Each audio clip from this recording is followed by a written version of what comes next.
Et notre correspondant sur place. Stéphane, cette Nakba revêt un caractère très particulier. Quelle est l'atmosphère de ce début de journée?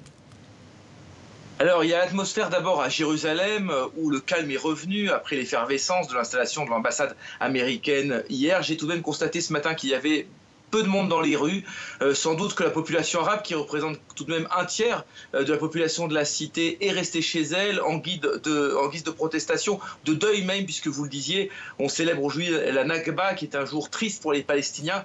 Mais à Gaza, bien évidemment, c'est la tension maximale, puisque déjà hier, vous le disiez, une journée sanglante, mais aujourd'hui, c'est réellement le jour où le Hamas avait appelé des dizaines de milliers de Palestiniens à manifester, à se rendre vers la frontière entre Israël et la bande de Gaza. Le cauchemar pour les Israéliens, ce serait une infiltration forcée de milliers, de dizaines de milliers de Palestiniens à l'intérieur du territoire israélien.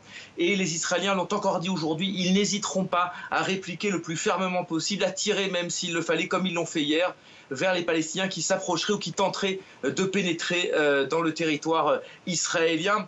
Pourquoi? Eh bien, parce qu'on l'entend bien dans les réactions des manifestants palestiniens, il s'agit pour eux de retourner vivre là où leurs parents, leurs grands-parents vivaient avant 1948. 700 000 Palestiniens ont quitté leur domicile durant cette guerre très dure de 48-49 qui a opposé Israël aux États arabes et aux Palestiniens. Et pour Israël, bien entendu, c'est hors de question.